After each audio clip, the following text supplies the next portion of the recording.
오늘 읽은 말씀은 정말로 가난했고 그리고 큰 상처를 경험한, 큰 불행을 경험한 한 가정의 이야기입니다.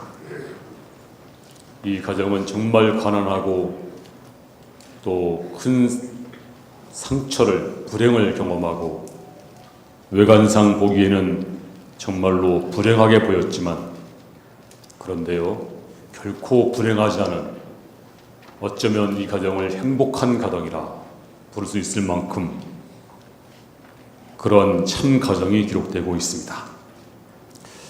이 가정에 살았던 때는 사사시대라고 하는 배경을 가지고 있습니다. 그때는 왕이 없었으므로 사람들이 자기 소견에 옳은 대로 행하던 그런 때였습니다. 사사기 17장 6절에 그때는 이스라엘에 왕이 없었으므로 사람마다 자기 소견에 옳은 대로 행하였더라. 그야말로 무정부 상태에서 바로 그때 이 가정의 이야기가 시작되고 있습니다. 자, 그들 살던 동네는 바로 베들레헴입니다. 이 베들레헴에 바로 그해 큰 흉년이 듭니다. 이 흉년을 견디다 못한 이 가정은 먹고 살기 위해서 이제 머나먼 외국으로 이민을 갑니다. 바로 그 나라가 모압입니다. 이제 갖은 고생 끝에 거기서 터를 잡았습니다. 그리고 두 아들도 장성해서 이제 출가를 시켰습니다. 이제 먹고 살만하니까요, 이제 이 가정에 불행이 닥쳐옵니다. 먼저 사랑하는 남편이 세상을 떠납니다. 그리고 두 아들마저도 아버지를 따라서 세상을 떠나버리고 말았습니다. 졸지에 이 가정은 한 집안에서 과부가 셋이 남는 정말 기구한 가정이 되어버리고 말았습니다.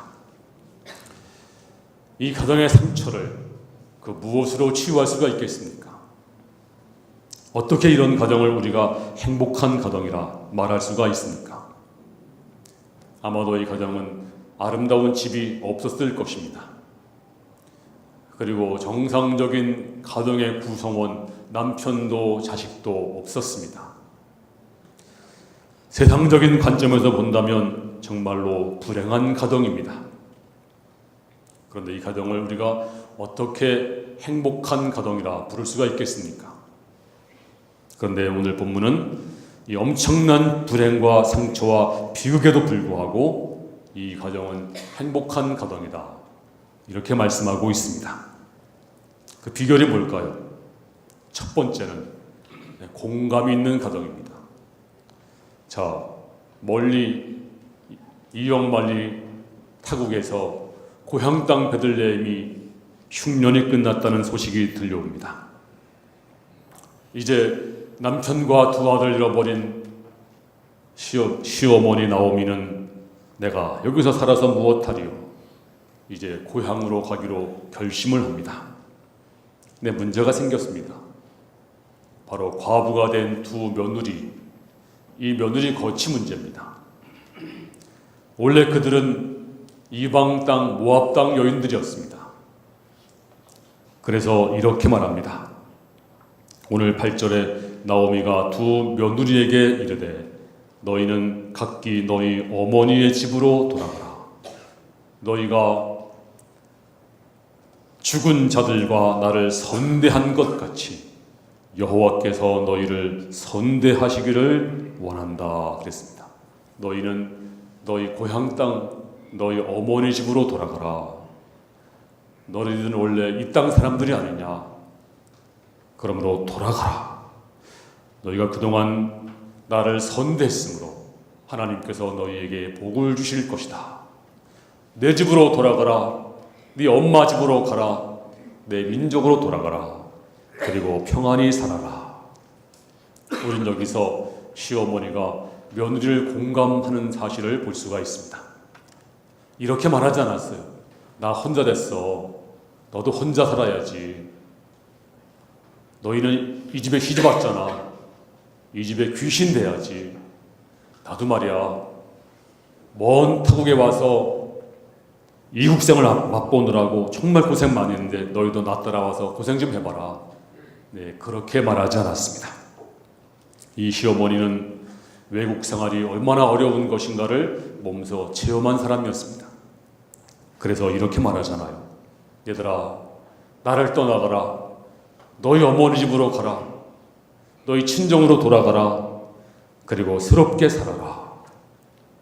이제 이 시어머니는 며느리를 공감할 줄 아는, 이해할 줄 아는 그런 시어머니 모습을 볼 수가 있습니다. 뿐만 아니라 이 나오미 시어머니는 자기 집 불행을 며느리에게 떠넘기지 않았어요. 전가하지 않았어요. 13절 마지막에 보니까 여호와의 손이 나를 치셨으므로 나는 너희로 말미암아 더욱 마음이 아프다. 하나님께서 나를 치신 것이야. 이 모든 탓은 내 탓이다. 하나님이 내게 벌 주신 것이다. 그러므로 이 불행은 너희 탓이 아니다. 이제 시어머니의 넓은 심성을 볼 수가 있습니다. 그런데 여기서 시어머니만 훌륭한 것이 아닙니다. 이제 며느리, 특별히 룻의 그 말을 들어보세요. 오늘 16절에 룻이 이르되 내게 어머니를 떠나며 어머니를 따르지 말고 돌아가라 강권하지 마옵소서. 어머니께서 가시는 곳에 나도 가고 어머니께서 머무시는 곳에서 나도 머물겠나이다. 어머니의 백성이 나의 백성이 되고 어머니 하나님이 나의 하나님이 되시리니 나를 어머니 따르지 말고 돌아가라고 말하지 말아주세요. 나는 어머니가 가시는 곳에 갈 것입니다. 어머니 하나님이 내 하나님이십니다. 어머니 백성이 되겠습니다. 여기서 그들은 얼마나 서로 공감하는지 정말 우리가 정말로 이 본문을 통해서 알 수가 있습니다. 지금 현대인의 비극은 가정마다 대화 단절에 있습니다. 우리가 한 지붕 밑에 산다고 해서 서로가 서로를 공감한다고 섣불리 단정하지 마세요. 우리가 한 지붕 밑에 살고 있다고 해서 이해와 공감은 보장되는 것이 아닙니다. 이 공감은 긴 아픔의 노력이고 노동입니다. 요즘에 들려오는 생소한 단어가 많이 있죠. 황혼이혼도 그렇고 비혼도 그렇고 졸혼도 그렇습니다. 졸혼이 뭘까요? 결혼을 졸업했다. 그러니까 이혼하자니 부담이 되고 여러 가지 걸리고 같이 살자니 부딪히고 합의하에 우리가 결혼합시다. 결혼을 결혼합시다. 그래서 한 지붕 밑에 살면서도 이제 서로 이혼한 거와 똑같이 사는 거예요. 간섭하지 않고 그리고 서로 모른 척 그냥 살아가는 거예요.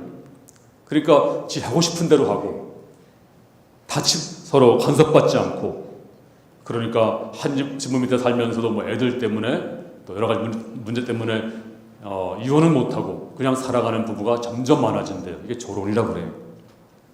왜 그럴까요?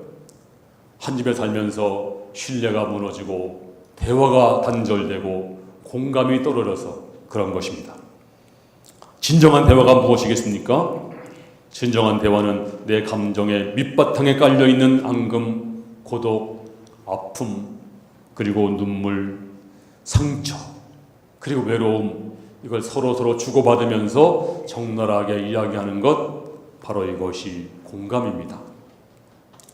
그리고 서로를 위해서 귀를 기울이고 이해하려고 애쓰는 것이 공감입니다. 한 아버지가 문제아를 데리고 상담자를 찾아왔습니다. 이제 카운셀러가 상담을 다 마친 다음에 이렇게 처방을 내립니다. 얘와 이해를 보니까 대화가 부족합니다. 앞으로 집에 가서 대화를 많이 하세요. 이제 집에 돌아온 아버지는 아들 보고 이렇게 말합니다. 이놈아, 들었지? 선생님이 대화하란다. 대화하자. 아들이 아무 말이 없습니다. 조용히 있으니까 어서 대화하자. 대화 안 할래? 대화하라니까! 어서 대화해!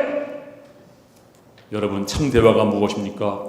내 아픔, 내 고통, 내 눈물, 내 상처, 내 마음, 내 진한 감동을 서로 주고받는 것이 대화입니다. 근데 우리는 서로 이해할 수 없다고 소리만 지릅니다. 내가 도대체 저 사람을 이해할 수가 없어. 저 여자, 저 남자를 내 수준, 내 상식으로 이해가 안 돼. 이해를 못하는 것이 아니고 안 하는 겁니다, 사실은. 그래서 우리는 이해를 못하는 거예요. 이해란 말은 상대방 입장에서 서본다, 그런 뜻이거든요.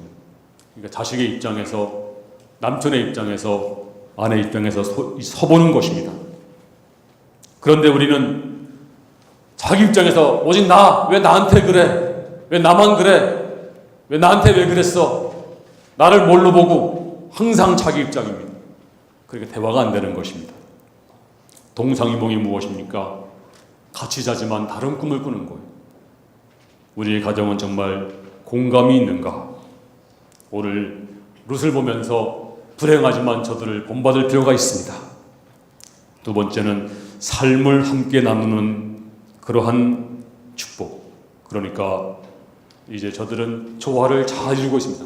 조화로운 가정. 자, 16절 하반절에 보면 어머니께서 가시는 곳에 나도 가고 어머니께서 머무시는 곳에서 나도 머물겠나이다. 이 말씀은요, 몸만 같이 있겠다는 말이 아닙니다. 삶을 함께 나누겠다. 삶을 나누겠다. 그런 말입니다. 바로 그렇습니다. 우리 현대 가정은 좋은 집은 들어갑니다. 하지만 좋은 가정은 점점 사라져가고 있습니다. 하우스는 늘지만 홈이 없습니다. 이제 나오미에게는 좋은 집은 없었습니다. 하지만 그들에게는 아름다운 홈이 있었습니다. 지금 현대 가정은 바쁘게 살고 있습니다. 새벽에 헤어지면 한밤중에 겨우 만납니다. 우리 집에 예쁜 손녀가 있습니다. 근데 거의 만날 수가 없어요. 제가 들어가면 이미 자고 있고 저 또 새벽에 나와야 되고, 그러니까 안 본 지가 꽤 오래됐어요. 어제 새벽에, 어제 아침에 토요일이라서 겨우 얼굴을 봤어요. 그랬더니 얘가 나를 낯설어 하면서 오지 않는 거예요. 도망가는 거예요. 그 잘 오던 아이가 오지 않는 거예요. 아, 정말 이제 만날 시간도 없고, 여러분 집에 늦게 들어가잖아요. 가장 먼저 뭐 하시나요? 테레비 먼저 켜고, 또 잠잘 때도 테레비 켜고 자고, 정말 삶을 나눌 수 있는 시간이 없습니다. 내 울분, 내 한스러움, 내 고통, 내 외로움을 내어놓고 나서 정말 대화하는 그런 시간이 없다. 모처럼 한가한 시간에도 TV는 나의 목자시니 내가 부족함이 없으리로다. 그 앞에 앉아있는 거예요. 그러니까 삶을 나눌 수가 없어요. 나눌 시간도 없어. 또 삶을 나누려고 하지도 않아요. 하지만 룻과 나오미는 좋은 집은 없었지만 좋은 홈이 있었습니다. 진정한 삶의 감동과 정감을 나누었습니다. 바로 이것이 우리가 본받을 점입니다. 우리 가정은 어떨까요? 그 다음에 세 번째는 관계 조화입니다. 다시 한번 보겠습니다. 16절 하반절, 어머니 백성이 나의 백성이 되고 어머니 하나님이 나의 하나님이 되시리니. 이제 이 룻은요, 이 인간관계를 잘 조화했어요. 어머니, 저는요 어머니 백성이에요. 그리고 어머니 하나님이 제 하나님이에요. 이렇게 어머니와 자기를 분리하지 않았습니다. 저는요 어머니 백성입니다. 떼놓을 수가 없어요. 어머니 하나님은 제 하나님이십니다. 근데 가정의 불행은요, 서로 자기와 서로 독립적으로 떼어놓는 문제가 있는 것입니다. 그래서 문제가 생기면 어떨까요? 당신 동생이 문제야. 당신 아버지가 문제야. 당신 엄마가 문제야. 뭐? 그럼 당신 동생은 어떻고? 당신 엄마는 어떻고? 서로 떼어놓으려고 합니다. 이것이 바로 불행의 시작입니다. 그래서 요즘에 그 며느리들은 실자를 엄청 싫어해요. 어떤 못된 며느리는 시아버지 싫고, 시어머니 싫고, 시누이 싫고, 시금치 싫고, 시편도 싫고, 다 싫어합니다. 여러분, 룻을 본받으세요. 어머니 하나님이 내 하나님이십니다. 어머니 백성이 내 백성입니다. 서로 떼어놓지 않았어요. 여러분, 왜 떼어놓으려고 하십니까? 내 사랑하는 남편의 어머니가 내 어머니고, 사랑하는 아내의 어머니가 내 어머니고, 이제 우리는 요셉에서 본받아야 됩니다. 그 다음에 믿음을 함께 합니다. 똑같은 말씀이지만 어머니 백성이 나의 백성이 되고 어머니 하나님이 나의 하나님이 되시리니. 그렇습니다. 어머니 하나님이 내 하나님이십니다. 믿음을 함께 했습니다. 신앙을 함께 했습니다. 혹시 여러분이 신앙생활이 지극히 작은 것에 불과하다면 신앙의 불을 지는 그렇게 문제되지 않습니다. 그런데 이 신앙이 이 믿음이 정말 이 믿음이 내 삶을 만들고 내 행동을 만들고 정말로 죽음을 해결한다고 믿고 내게 이 믿음이 영생을 소유한다고 믿는다면, 예수님이 내 생명보다 귀하고 예수님이 내 삶의 전부라면 여러분 가정에서 신앙의 불을 켜는 모든 것에 불을 칩니다. 우리 믿음의 선배들은 믿음 때문에 순교했습니다. 믿음 때문에 목숨을 버렸습니다. 야수벌 앞에서도 믿음 때문에 믿음을 포기하지 않았습니다. 단두대 앞에서도, 기름감 앞에서도 믿음을 포기하지 않았으며, 믿음이 가장 소중하기에 이 믿음이 내 삶을 만들고 이 믿음이 영생을 해결해주고 이 믿음이 나의 모든 것이 되시기에 믿음을 모든 것보다 소중히 여겼습니다. 그러므로 믿음이 같지 않다는 것, 이것은요 엄청난 문제입니다. 만약에 믿음이 작은 것에 불과하다면 믿음이 서로 다른 거 문제 안 돼요. 한 가정에서 넌 천주교가, 넌 불교가, 나는 갈보리교회 갈게. 믿음이 적은 사람은 그게 문제가 안 돼요. 근데 정말 믿음이 내 삶의 전부라면, 정말 믿음이 내 생명이라면, 우리 믿음의 선배들처럼 믿음 때문에 순교하고 믿음 때문에 모든 걸 다 포기하는 그런 사람이라면 이 믿음의 불을 켜는요 모든 것에 불을 켜가 되고, 그리고 가정의 행복, 가정의 모든 것에 결정이 되는 것입니다. 한 자매님이 이런 간증을 했어요. 이번 천호 때 이제 둘이 신앙생활을 잘했대요. 그런데 이제 둘 다 어떻게 하다 보니까 뭐 교회 남자 청년이 없으니까 둘 다 불신자에게 시집을 갔어요. 근데 한 친구는 가자마자 부잣집인데 가자마자 내가 이 집에 순종해야지, 내가 이 집 종교를 믿어야지, 믿으면 다 버리고 샤머니즘을 믿고, 그리고 이제 교회를 끊고 그랬대요. 근데 자기는 시집 가자마자 그냥 목숨 걸고 투쟁했대.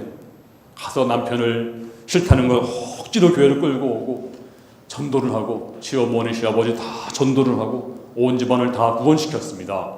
10년 후에 그 남편은 안수집사가 되고 행복한 가정이 됐는데, 근데 신앙을 버린 그 친구는요 보니까 시집 가자마자 그 집 풍속을 따라야 된다고 믿음을 다 버렸는데 10년 후에 이혼을 당하고 한스럽게 살고 있다는 그런 간증을 들었습니다. 그렇습니다. 여러분 가정에 믿음이 다르다는 것은요 큰 비극이에요. 저는 심지어 여러분 가정에서 교회를 달리하는 것도 큰 비극입니다. 여러분, 우리가 한 교회에서 함께 신앙생활을 한다는 것이 얼마나 큰 축복입니까?